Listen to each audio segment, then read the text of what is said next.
What's going on, y'all? Welcome to another episode of the Holla Me Podcast. I'm, of course, your host, Ox Turner, and you may notice we got video now. Look at this. We got video. So in addition to hearing this podcast on Apple, Spotify, Simplecast, Google Play, wherever else you listen to your podcast, you can also now watch this on YouTube. And I'm assuming Facebook, and I'm assuming Twitter, and wherever else we can get this video popping, okay, for free. So, I hope you guys enjoy this new format. I'd love to hear your comments. I love all the feedback so far. You know how to contact me, Ox with the Socks on Instagram. My DMs are open. All the feedback I've appreciated so far, so keep that coming. Now, for this episode, I got to speak with a local 805 entrepreneur, hustler, all that in between. Sky of Sam Satakoy Liquor. He's been running it for close to 20 years now. We got to talk about how he got that opportunity, what he's done with that opportunity, and all the other ventures in between. Really passionate conversation and hopefully inspiring to y'all. It inspired me, and I love to see people consistently grinding for so long and to see their vision. So I hope you guys share that sentiment with me. And without further ado, here goes your next episode with Sky. What I know about you is you run Sam Satakoy, right? Correct. Which is a liquor store. And I know that you make a lot of those videos, and the more I learn about you, just the more you seem to have your hands on a bunch of stuff. There's pushing also a liquor as well. There was a liquor mixer, and the other person I know that works almost as hard as you. Every time I see you, you're grinding. Is Diego? Yeah. Mom Pops Tacos. That's my brother, and that's what he said about you. So let's start from the beginning, man. Like, where did this entrepreneurial mindset come from, or what was the game plan going into everything? Well, you know what? Actually, it started when I was a young kid. Okay. But let me just go back to like middle school to high school. Okay. So freshman year of actually high school, I started selling CDs out of the school. Okay. So I used to get CDs and I would sling them, but then I would sell the CDs faster than my supply. Mm-hmm. So I ended up going to Costco, but back then it was called Price Club. Right. So I'm updating myself. Right.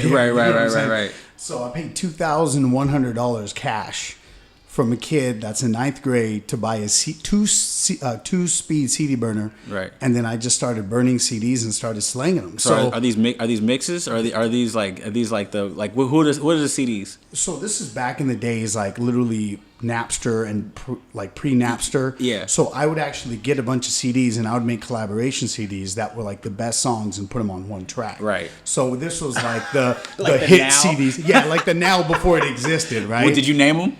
I didn't brand them back then. I just, Okay. You know what I mean? I would just do like hip hop mix or this mix, that mix. Or if somebody wanted a custom CD, I'd charge them a premium, Right. and I'd make them a custom CD. Right. So I did that. I hustled that throughout high school. So, I mean, I've always had the entrepreneurial spirit. Right. And I was always ready to grind. you know?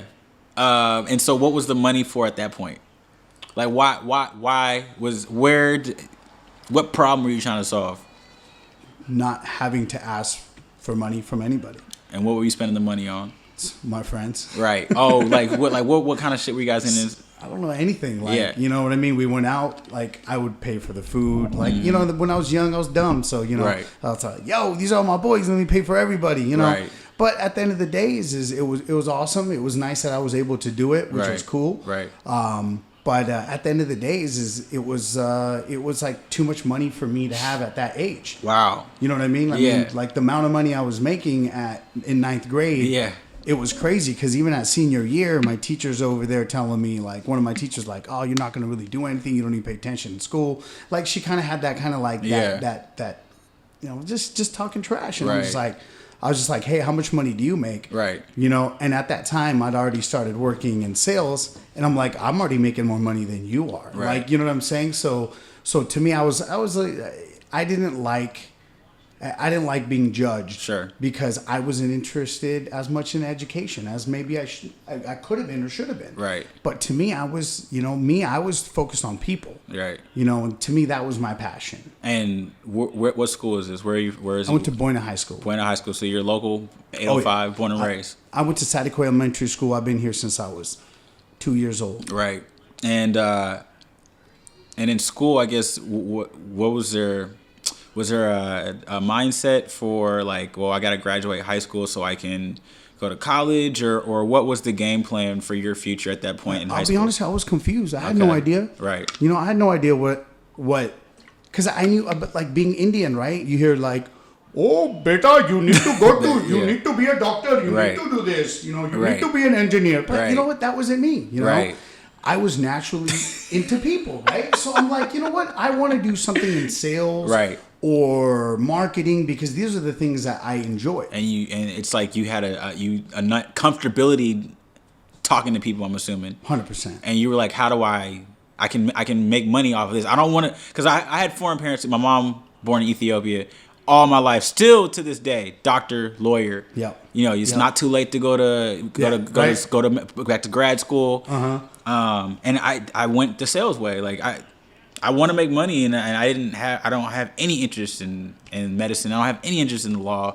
And so just the making money with my ability to conversate is the thing that I love the most. And the thing that was crazy though is even when I was younger to now, I've never chased money. I've never cared about the money aspect of it. Right. I did it because I loved something. Right. And I wanted to do everything I could to make whatever I was doing better. Okay. So I think that's kind of different. I'm really patient. I'm not that guy that I need to see results tomorrow or next year or the year after. Right. I'm real patient. I mean, I really didn't start making good money until 12 years into owning my business. Right. Right. So it took me 12 years to really start making money. But I was patient, you know, and, you know, I'm fortunate that I was able to be patient. Otherwise, I could have probably gave up on that. Right. And I want to go through the journey, but I want to do a better job at.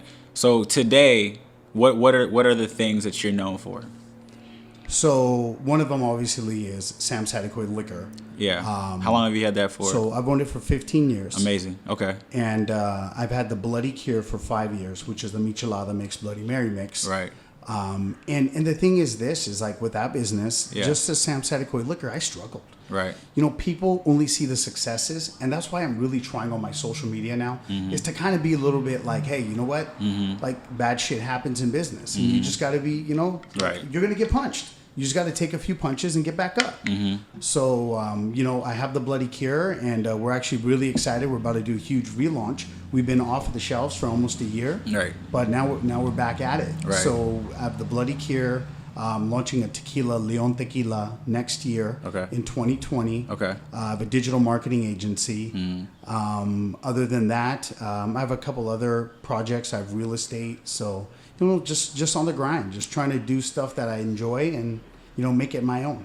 And owning the liquor store, where are like the most profitable? You know, like they say restaurants, a lot of them make more money from their Coke sales, their soda sales, right? More so than the food at some point. Where does So are you trying to double into the pot pretty much when you introduce your own liquor into a liquor store? So, well, I treat every business separately. Okay. I don't look at that. Like even in the Bloody Cure, you're not going to find it cheaper at my store than you are elsewhere because I'm not going to bastardize my own brand. Sure. Right. I look at everything independently. Sure. Right. So I don't look at it that way at all. However, I do use my social media power to pump any brand that I want. Sure. Right. So between me, my friends, my partners, whatnot, that's what we do. Right. But for the business, the main thing that I'm doing now for the business growth is I'm actually opening up a bar restaurant in the store to expand it because we've already got that clientele that enjoys a really nice craft beer. Right. Because we have over 1,500 different craft beers in the store. Right. We have a ridiculous amount of different spirits. So I want to introduce a new element that has the same customer that's already walking. Mm-hmm. And you can get even I'm always trying to make things better, and you have a lot of space out there too. You can do all kinds of events out there. Yeah. So I don't really step on events at all, just because one of my really good friends owns the California Beer Festival. Okay. So I rather do events with my friends versus compete against any friends or do anything of that sort. So if you ever see any of the tequila tacos, winter wine, Champagne on Main, Boots and Brews, that's one of my brothers from another mother. So So I do stuff with him. I don't, you know what I mean? Yeah. So I'm not in that event scene, Yeah. but I definitely have strong ties to events. Okay. And so now let's go back now and take me through that journey of you're in school, you just finished, and then up to the point where you're running your own business at this point now. So What's that journey like? Well, from when I left school, Yeah. I was doing sales, right? So I worked for Circuit City back in the day. Back when they still had Circuit When Cities. we had Circuit City, Yeah. right? And then I worked for a wireless company where I was a salesman. Then got promoted to a manager. Then I got relocated. Yeah. And then after getting relocated, in 3 months I took that company from last in the nation to number one. Yeah. And then I get a phone call from my manager saying, "Hey, that's your last paycheck. Our company lost its contract." They didn't even tell me they were doing that.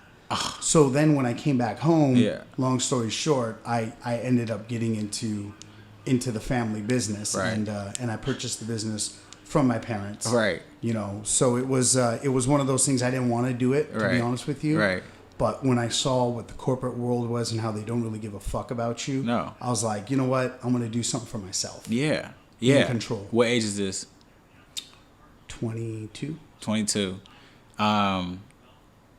Yeah, I'm so thankful that people have, where every step of my journey I've had kind of mentors, kind of game me up on how I need to look at certain things. And I think one of my biggest problems is I get to like focused in on one small particular thing versus looking at the bigger picture. And bigger picture when you work for the corporations is no matter what, they're going to look out for themselves at the end of the day. 100%. And unless, and someone told me this is the cheesiest thing, but it's one of the truest things I've lived by is if you're not fighting for your own goals, dreams, you're going to be working for somebody that's fighting for theirs. Exactly. You're going to help somebody else build their dreams. Right. But at the end of the day, there's nothing wrong with that. No. As long as you're with the right company, you're with the right corporation. Yeah. Because there's certain companies that actually give a fuck about you. Right. You just have to figure out, do they have my best interest? Right. Do they care about me? Right. Do I even want to work for this company? Right. So there's a lot of factors. And the thing is not everybody is an alpha. Not everybody's meant to be a leader. Yeah. Right? But every leader needs other leaders with him. Right. So the thing is you just need to understand, you need to truly understand who you are as a person and understand what you're capable of doing. Once you understand what you're capable of doing, you just need to go do it. The problem is a lot of people hold themselves back because of what other people say. You just got to be that person to understand what you're capable of doing and just go do it. Don't let other external voices tell you can't. Right.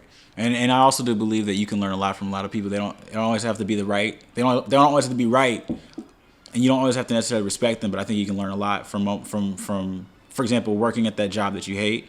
If it's not gaining you any value, then leave. But other than that, right? If it's helping you earn money, save that away to help you buy something, or you even learning in the same industry or same space, what you want to do with your life, that's just like, it's like a paid internship pretty much, right? Like working at a job that. On both of those notes, on number one, I learn from people every day. I learn from my son, and he's 9 years old, right? I mean, he's so creative, right? And I think he gets a lot of his creativity and his craziness from me, right? So, for me, like, I can listen to him and learn. I mean, his ideas and what's going on in his head at this age is just like, wow. I'm just like, yeah. And I tell him, don't let anybody tell you, even me, like, you can't do something. If he wants to make a Pokemon machine to make real Pokemon, go do it. Like, I don't want to create that thought in his head, because kids at this young age are capable, are totally capable of being creative and allowing themselves to think they can. It's us as human beings, as older adults, that tell them, hey, you can't. Right. So when they keep hearing you can't, yeah, they become the ones that grow up later and not doing what they want to do because they're used to being told they can't. Right. So I personally think that it's great to learn from everybody. I learned, like I said, I learned from my son. I learned from anybody, because we have 2 ears and 1 mouth. We need to use our ears. Dang, yeah. Right? More than we use our mouth, right, because we can learn so much. And I learn every day. Right. All right. So take me through the being a business owner, because I think that's something that I want to do at some point in my life. And that's amazing that you've been able to do it for this long. My uncle is also a business owner, and I know some of the pains. I've seen that, but what are some of the things that you've learned along the way? I would say the biggest tip that I'll give everybody is create a system, right? because systems win, right? If you have the right system and you have the right people in place, you're going to be successful. The problem is this: if you have a system that is unsuccessful on a small level, when you scale up, it's going to be unsuccessful no matter what. Right? It's just common sense, but sometimes, you know, common sense isn't common. Like, you know, I got to say, even myself, when I started, I would struggle and I would keep doing the same dumb shit and I would get the same dumb result. Yeah. Right. When I grew up a little bit, my wife is really active in our business. Got it. She's really supportive. She's my backbone. She's the one that gets no credit, but she's the one actually that helped me kind of build it to where it's at, because I'm the one that gets out there. I talk to people. I network. She's the one looking at the office, the back office, and being like, hey, babe, this isn't right. We need to do this. We need to do that. Right. Look, and then she shows me facts. And, you know, when numbers don't lie, so when you look at it, you're like, okay, this makes sense. Yeah. So at the end of the day is my whole thing is this: I'm going to create the best value possible for my customer. Right. But you can't do it at the expense of your own happiness. Right. If that means I have to work 17 hours a day, 6 days, 7 days a week. It's not fair to me, right? So you have to be fair to yourself and to your customers, because you're going to be miserable. Your employees are going to be miserable because you're not making enough money to pay everybody, right? So you have to have the right system. You have to make sure that you're taking care of yourself, your health, your wealth, everything, to be happy and to be a successful business person. Because in the beginning, the business owned me. I'm fortunate to say that I finally own the business. Yeah. I mean, there's a couple of things I wanted to say. It's almost, you know, you're like working 8 days a week, right? When you're running your own business, you don't know when to stop. How were you able to, you know, take those steps back and pat yourself on the back at times, right? Or because I know there's always like there's something that can be done always better, right? So it's like, where's that balance for you? Or I'm sorry, I don't know that balance exists. I still don't have it today. I'm not gonna lie. I'm working on it. I'm working on it. I'm very much working on it. Okay. And I think it's really hard because I'm so driven and I have so many ambitions. Right. So for me to get the ambitions that I want, I have to put in the work that other people aren't willing to do. Yeah. Right? Yeah. So for me, it's about waking up before everybody else wakes up. Yeah. Right? If I want to go to the gym, I got to go early because I got to get to work early. Right. So you got to be able to start early. You got to be able to, if you want to spend time with your family, end early and have a family day. So now I've finally tried to do Sundays off. Yeah. So I'm only working 6 days a week. Right. And I'm trying to do about 13-hour days. Yeah. Right. Versus 17-hour days. But the thing is I have a lot on my plate and I put it on my plate. Right. And I'm responsible of my future, right? And anything that goes wrong in my life, I'm responsible for that. So having that mentality makes me driven to make sure that I do everything I can to get what I need done. And who helped you? Where'd you get that drive from? I think there's a lot of internal drive that I just had because I always wanted to be more, wanted to be bigger. I see myself as being somebody that's on a Forbes magazine one day. So I've always been driven to get that. But I've had great guidance along the way. I have some friends that I look up to, that I call, that are my mentors. One's my brother-in-law. One's a good friend of mine, Chewy. He's from Oxnard. He owns Fresca Produce. Okay. So like there are people I can call, and they just steer me right when I need advice. Right. So it's always good to have people like that I can pick up the phone call and pick their brain, because they've been there before and they're on another level than I am. Right. Right. So it's just nice because, you know, success leaves clues. Like, what did they do? Right. Learn from it. I don't need to learn from all of my mistakes. I'm kind of tired of doing that, you know? So I just surrounding yourself with people that are wise, that have been there. I think that's very important. How often do you do a mental health check, or like am I successful? Am I doing right? Because you're so in it, all the time, right? Like you're going full speed ahead. How often do you say like, am I doing the right thing, or do I need to rechange my system that you talked about, or is that a lot of help from your wife like you talked about? So like in different things, it's different, right? Yeah. So when it comes to financially, if certain things aren't working, strategy or whatnot, me and my wife will sit down. Like I was literally having a conversation with her before I came over here, and we were talking about our new digital agency. And with it, we have a lot of things that our digital agency provides, because we feel that there's a big lack of a good company that really cares about results. I feel like everyone's trying to bring in a paycheck. Right. So me and her were going into the details and trying to figure out how we're going to make sure that our customers get the results that they want. So just picking her brain and talking back and forth, that was great, because that really helps out. And then also on a financial aspect, she's also very intelligent. She's an accountant by trade. So she brings that aspect to all of our businesses, which is nice to have, because it's not necessarily, my strongest points. Right.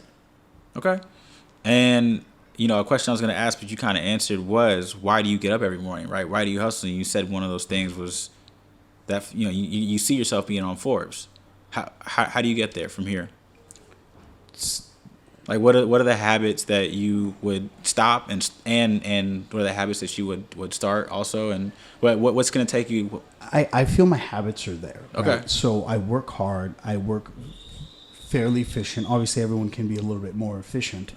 I network a lot with a lot of people. Yeah. I collaborate with a lot of people. Yeah. A lot of great, not even just people in my industry. Yeah. Like some of my good friends, like Rico J, who does some awesome, funny videos. Jimmy. Yeah. Rob and Laura, my partner, DJ Mambo from Q95. Yeah. So I network with a lot of people, and obviously Diego, that's my boy. So we all network with a lot of people and a lot of other people. Yeah. So that's something that definitely helps. Right. But I think the biggest thing for me to do is just work hard and just be true to who I am as a person. Sure. And give it my all. Right. Right. So as long as I know that I'm working my ass off, Yeah. and I'm working harder than anybody else is. Yeah.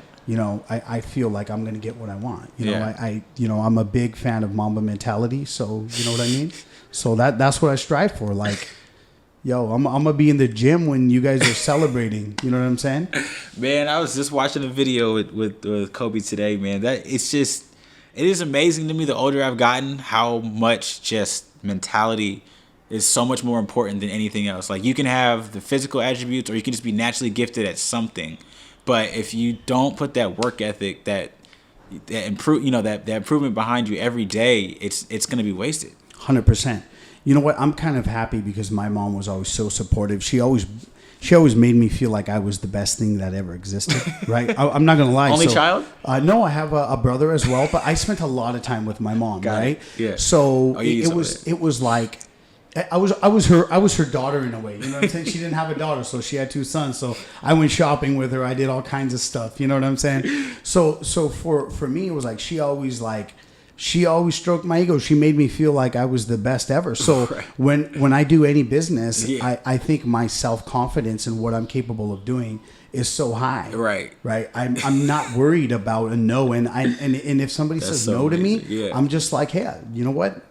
Thank you. Right. I'll come see you next week. You know what I'm saying? Like with the Bloody Cure, we went around and sold it into over 391 stores.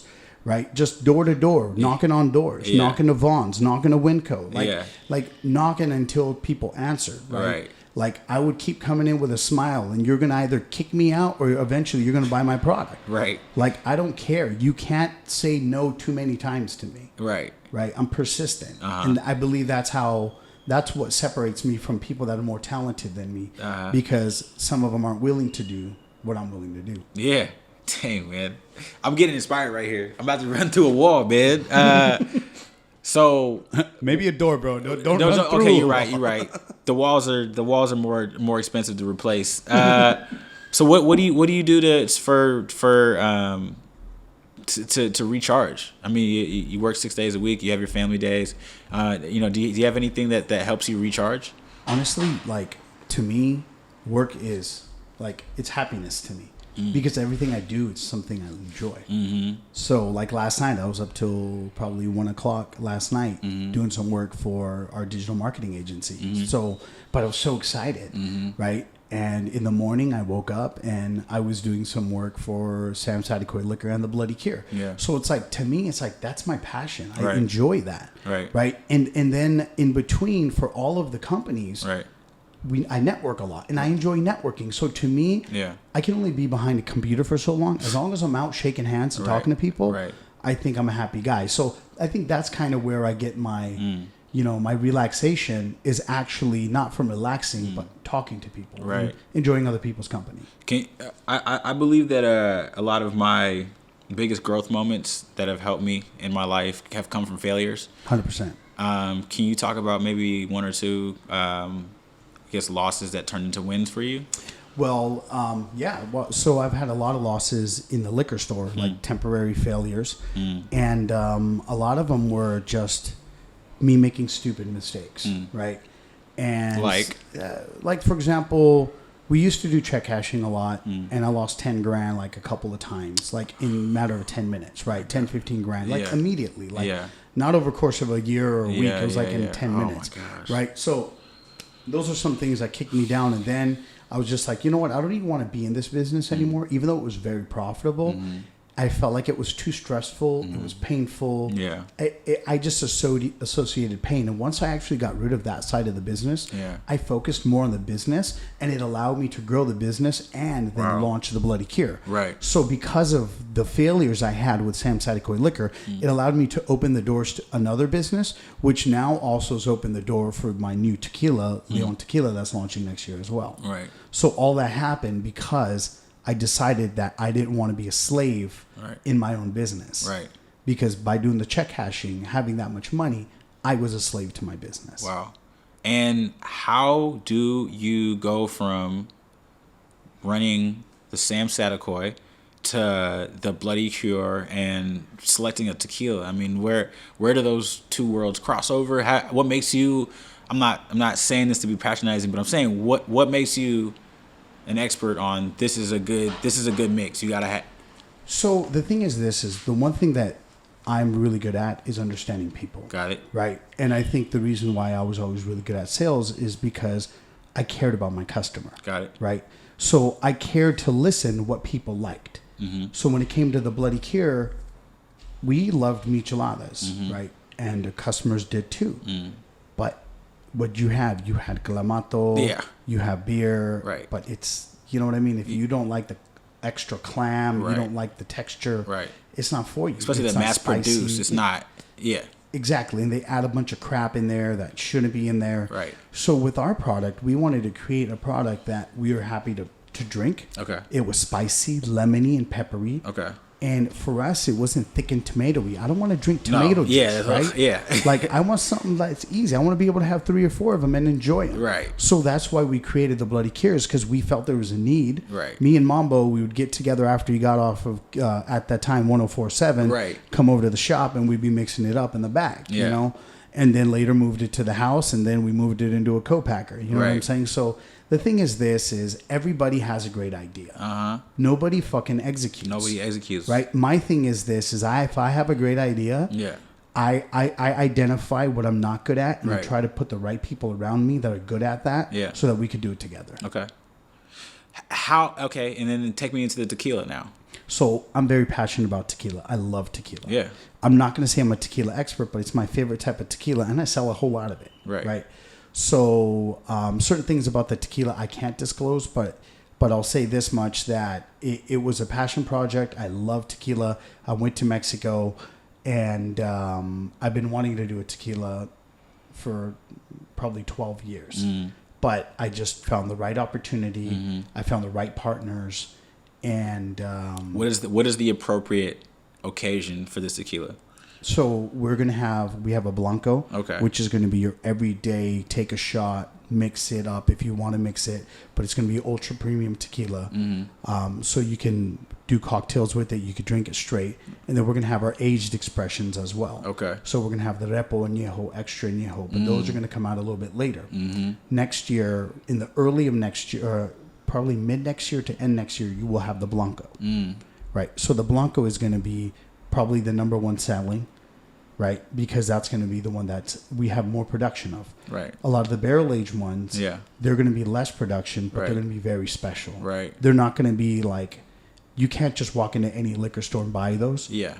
You're going to only be able to buy those from the stores that carry the Blanco, that support the Blanco. Right. Because it's going to be something really special that I can't talk about right now. All right. Give me your top 3 mixed drinks. My top 3 mixed drinks. I'm a tequila and whiskey drinker, So Mixed together? No. I'm about to say, no, guy is. No. All right, yeah. I mean, I'll do it. I Right. mean, if that's the option, I'm not scared. You know what I'm saying? Right. Like, I've done it before, and it won't be the last time either. I guarantee you that. Right. But with tequila, I would say tequila and squirt is a simple one. I personally like drinking tequila straight. Squirt is a good one. Okay, yeah. I love mezcal mules. So mezcal and and ginger beer. Ginger beer, I yeah. love Mexican mules, but I prefer mezcal mules a little bit more because I like the smokiness. So mezcal and Mexican mules are probably going to be my top 2. I'm a fan of both of those, yeah. And honestly, any bourbon drink, I love them all. Yeah. So, but yeah, I mean, I mainly drink straight. I enjoy drinking straight, but I'll drink. If I have a preference, it's probably a mezcal mule or or a Mexican mule. I got two drinks you can add to your restaurant when you guys open it up, your bar restaurant. Okay. So this one, if you're balling on a budget, all right, Fireball and lemonade. Okay. Call it the Spicy Ox. Okay. The Spicy Ox. Call it the Spicy Ox or whatever you want to call it. The Spicy Sam, whatever. Yeah. But I'm telling you, if you're balling on a budget, it's a weird. Because Fireball is it's like a cheaper liquor, but not okay. And then the second one, if you're looking to get all the way turned up, there's a drink in the Bay Area that people start drinking called Hennessy. Okay. So it's just tequila and Hennessy. Interesting. Yeah. I've never done that before. Yeah, so I mean, if you're looking to get all of the way, I think I'm gonna have to call Sam Sadicoy Liquor for delivery right now. We're gonna get some Tennessee. Oh, y'all deliver too? Oh, you didn't know that? When did the delivery service start? It started about 6 years ago, 7 years ago. And 7 years ago. I mean, so how is that? Has that helped escalate your business? 100%. Yeah, it has helped tremendously. But the thing is I'll be honest. For the first 3 years, we lost money. But the thing is I didn't do it to make money. I had customers coming in drunk, and I'm like, bro, you live around the corner. I know where you're at. Call me, I'll bring it. So we did for 1, 2, 3, 4, 5. We did for like 6 people, and back then we didn't have Instagram. Right. I just posted on Facebook. Right. We're gonna start doing delivery service. Right. And then like it exploded and went viral. So then I was like, all right, I guess we're starting tomorrow. So what, like football weekends big for y'all, or what are your? So honestly, we have our regulars that just after work they don't want to go nowhere. For sure, like, yeah. I'm busting my ass. I'm just trying to chill on my couch. Right. Bring me my shit. Right. You know what I'm saying? Right. We have some people that are handicapped that don't have accessibility, or it's a pain in the ass for them to do. So it's a good community service. Yeah. We have some people that are already been drinking, their day off. Right. So we can literally do deliveries every day of the week. Yeah. We start around noon and we end about 45 minutes before we close. Sam Sadicoy. It doesn't matter what state you are, you won't be walking at the end of the night. If you can't walk already, we'll get it to you. Right. Yeah. We're actually launching our online business. Oh, really? Next month. Okay. So then people are going to be able to go to wedeliverliquor.com. Oh, snap. Yeah. Yeah. That's man. That's so cool. I love the little intricacies that you can add on to a business. I love that. I got a question for you. Yeah, I got an answer for you. So, I love the fact that you do comedy, and I admire people that get on a stage and just share their life. So, what have been the biggest struggles for you to get to the point to get on a stage? Confidence in myself has been the biggest thing. And then confidence and believing in myself were the biggest things that held me back. All my life I had done things that I thought I was supposed to do. Trying to please my dad, try to please my mom, try to please everybody around me except for myself. I never really sat and asked, what do I enjoy? So, I was I was a wannabe nerd in high school. I wasn't really that smart, but I tried really hard. You know what I'm saying? Yeah. And then college, again, tried really hard, stressed myself out. And my goal growing up was going to college. My whole goal was going to college. Nothing past that. So, it came graduation and I'm like, shit, what do I do now? I got here. What'd you major in? Business management. Okay. Yeah. So it was, again, one of those things where I didn't want to go into medicine, didn't want to go into law. I thought I wanted to do journalism, but there wasn't a lot of money in that.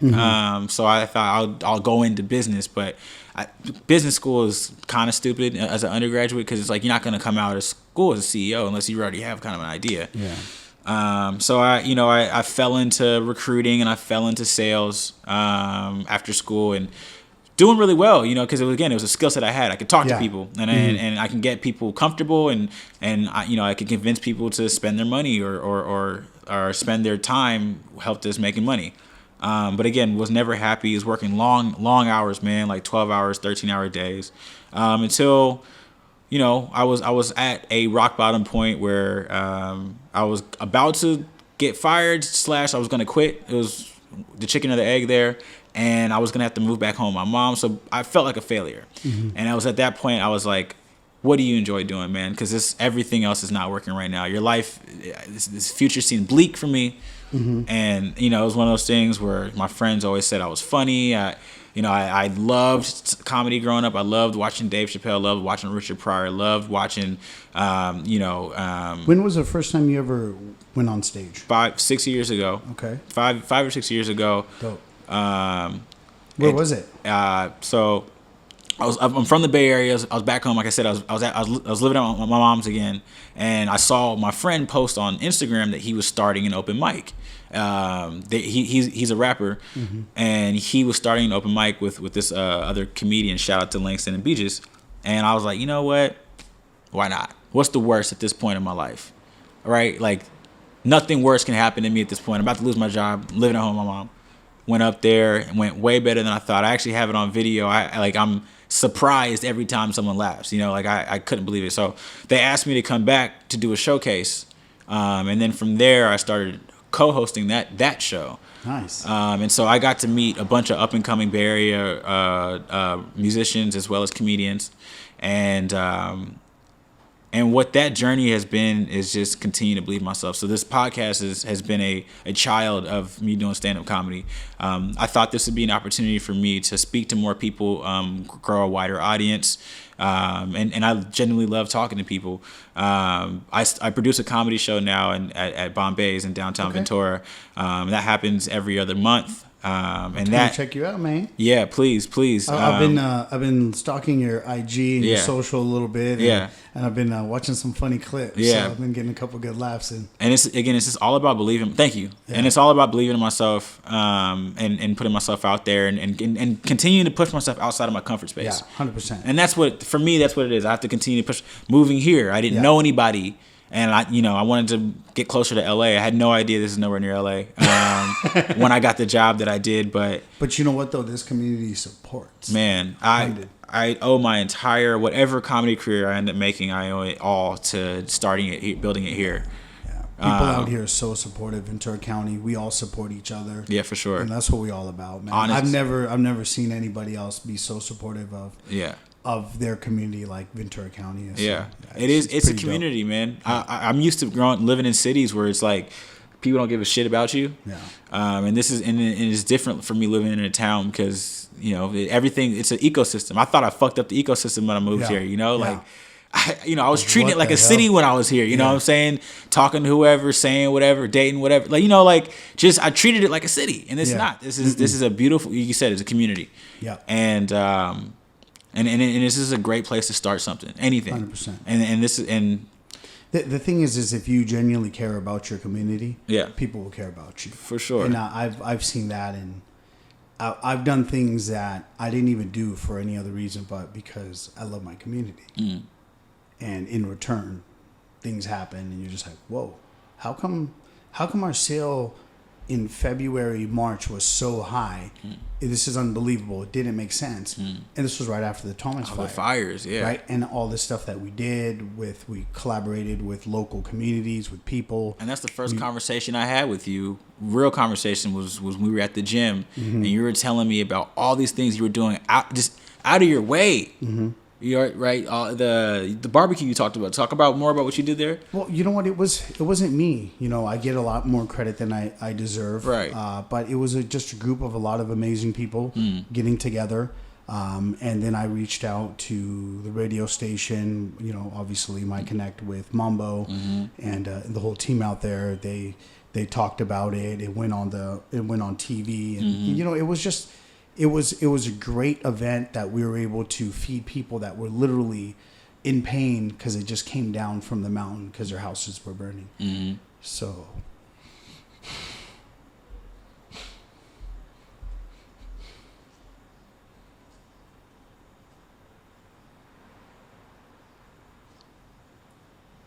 I mean, the people like the amount. I mean, my company, man, has the greatest culture, and that stems off from the area. Yeah. Just the care. People care, man. And this community has suffered so much in such a short time, man. And you know what the thing is like you see it on TV when it happens somewhere else, and it doesn't affect you. No. Right? You're just like, oh, that sucks. But then when it happens here, it's like, oh my God, this is reality. Right. Like it's different. Like I hate to say it, but when you see it on the news, you're just like, oh shit, there's a fire. And people rallied, man. But out here, it was like it was this is us. Right. You know what? When it happens in like Southern California and especially Ventura County, right? It's like whoa, So everybody got together. We had more supplies than Red Cross knew what to do with. Right. You know what I'm saying? Right. So it was a blessing that everybody got together and did what they did. So, and what was cool is at the store we started up. I grabbed a bottle of Pappy Van Winkle and a couple of craft beers and some rare stuff, right? A couple $1,000s worth of, retail value bottles. And I put it up and I said, I'm going to do a raffle, raise money. People kept coming in, donating more bottles, more bottles, more bottles. We ended up getting a whole showcase of bottles, and we ended up raising well over $10,000 to buy stuff for victims of the fire. So, it was like, it's like, it wasn't a whole lot, but just the gesture alone, we know how much it meant to people. So, just caring about your community, I think, is very important in a community like this because people want to do business with people who care. And I'm fortunate that I was able to help out the community, not with any thought in mind, but the community rallied up too. And I was like, whoa. So, Have you had a holy shit, I can't believe I'm doing this moment? Like, I can't believe, like, are you able to just take a step back and just like, holy shit, like, I can't believe I've accomplished this? No, I expect so much more out of myself. Yeah, man. You didn't ask for my advice, but you gotta pat yourself on the back sometimes too. You know what? I'm appreciative of what I've done, but I know what others have done. Yeah. And I know what I'm capable of doing. Right. And the thing is this, I'm just getting started. Like I say, a lot of people get into business, get into something, they grind, and they expect results right away. I put in my dues, and now everything that I'm touching, thank God, with the network that I have and the connections, everything is a blessing now. Right. So I'm getting results now that I never got before. Right. But it's all due to the hard work that I put in before. And we're talking about earlier how you said like you're about to lose your job and moving back with your moms. Yeah. I mean, I lived with my mom 9 years after I was married. Right. Right. I did it because I'm trying to save money, trying to grind, trying to grow. I had to do that to be where I'm at now. So I had to suffer, right? Not necessarily suffer, but I had to live a life that I had to live that life to get where I needed today. Yeah. And the other thing is I don't spend money when I don't need to. Yeah. Right. I spend money on beverages. I spend money on eating, drinking, dining, entertainment. Right. Right. You don't go on crazy vacations and you're not buying I don't buy anything that I can't afford to pay cash. Right. So like I try to keep my costs as low as possible. I don't spend a lot of money. Yeah. Because the thing is I don't feel like I need to buy things to impress people that I don't care about. Yeah. The people who I care about, I don't need to buy anything. Yeah. Right. So I'm very minimalistic when it comes to that. I'd rather put my money into an investment and roll it out. Roll it in and then roll the dice. Yeah. I'd rather do that than go buy a $300 pair of jeans. Right. I can't believe that people do that, but to each their own. I like to end with like cheesy stuff. like sentiment. Like, what would you go back and tell your senior year high school Sky self? Give him one message of everything you know today. I would have told him have a 20-year goal, a 10-year goal, and a 5-year goal. That's crazy. I have that written. I have that. That's crazy. What would have been your 20-year goal? By the time I'm 30, or that would have been by the time I am what? About like 35. 20, yeah, 35. Yeah. At that time, I probably would have said to be where I'm at now. Huh. But that's then, not knowing now. Right. But what I would have told myself right away is my 5-year goal would have been to have 5 houses in 5 years. Or something like that. Like just go out, buy a house, rent it out, save money, buy another house, rent it out, save money, buy another house. Right. Because I had friends that were doing it. Right. And what I do is I just spent my money going out drinking. Right. Yeah.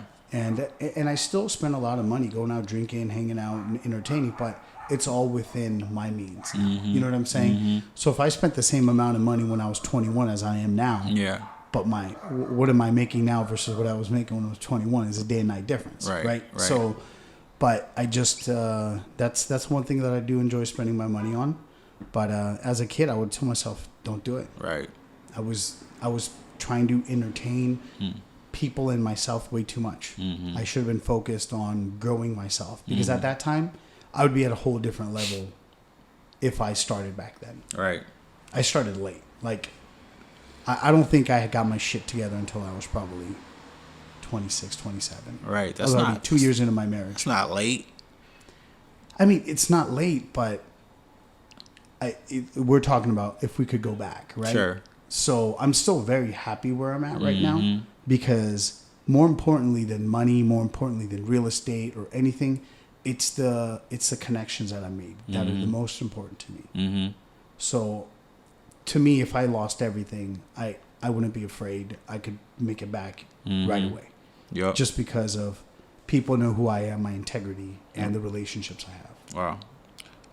Well, honestly, man, thank you so much for sharing your story. Thank you for coming out this way to see me. Do you want to plug anything before we sign off?